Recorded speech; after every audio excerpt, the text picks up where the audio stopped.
আমরা প্রথম থেকেই বলে এসেছি যে এই সংঘাতময় সময়ে আমাদের সবচাইতে বড় প্রায়োরিটি বা অগ্রাধিকার হচ্ছে ওই অঞ্চলে বসবাসরত আমাদের নাগরিকবৃন্দ। আমরা 1 ফেব্রুয়ারিতে যে প্রেস রিলিজটা দিয়েছিলাম সেটা আমরা শুরুই করেছিলাম আমাদের নাগরিকদের স্বার্থ সমুন্নত রেখে। আমাদের নাগরিকরা তারা আক্রান্ত হলে সেটা কাটাতারের ব্যারের পাশে হলে এপাশে হোক বা কাতারে গিয়ে হোক, আমরা তাদের পাশে দাঁড়াবো। আমাদের সবচাইতে বড় জাতীয় স্বার্থ হচ্ছে আমাদের জনগণ। আমরা আশা করি যে এই সংঘাতে আর কোনো বাংলাদেশের প্রাণহানি ঘটবে না কিংবা আর কেউ আহত হবেন না, কিন্তু সেরকম অবস্থা হলে আমাদের যা যা কর্তব্য তা সকলে আমরা পালন করব। একই সঙ্গে অনেকে বিদেশে কাজ করবার জন্যে যাওয়ার প্রস্তুতি নিয়েছিলেন, তারা আটকে পড়েছেন। সেই বিষয়ে আমাদের মধ্যে কথা হয়েছে। আমাদের বৈদেশিক কর্মসংস্থান মন্ত্রী মহোদয় এবং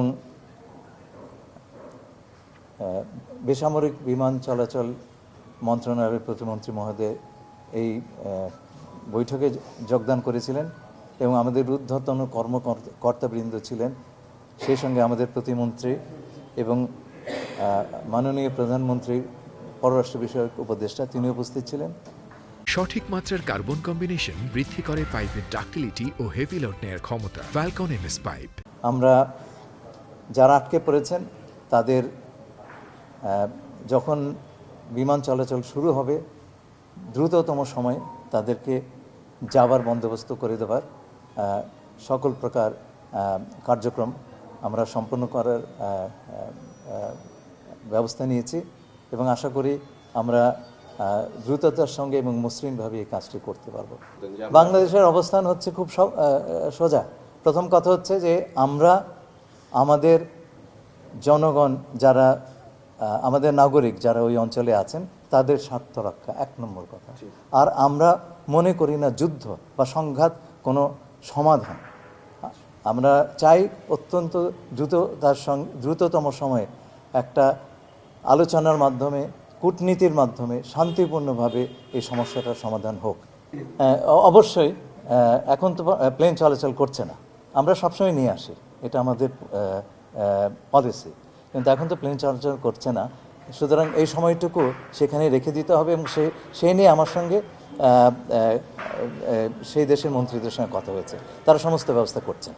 আমি তো বলেছি যে আমরা মনে করি না যে কোনো ধরনের যুদ্ধ হামলা এগুলি কোনো সমাধান। যে আমরা দুই পক্ষের কাছে আবেদন জানাচ্ছি যে আলোচনাটা থেমে গিয়েছিল সেটা আবার নতুন করে আপনারা শুরু করেন। আপনি যদির কথা বলছেন, যদির কথা তো হাইপোথেটিক্যাল, এটা না আমরা আমাদের সব ধরনের প্রস্তুতি। প্রধানমন্ত্রীর সাথে আমাদের প্রধানমন্ত্রী কোনো কথা বলবেন কিনা এই পর্যন্ত সেই প্রশ্নটি আসেনি। ধন্যবাদ।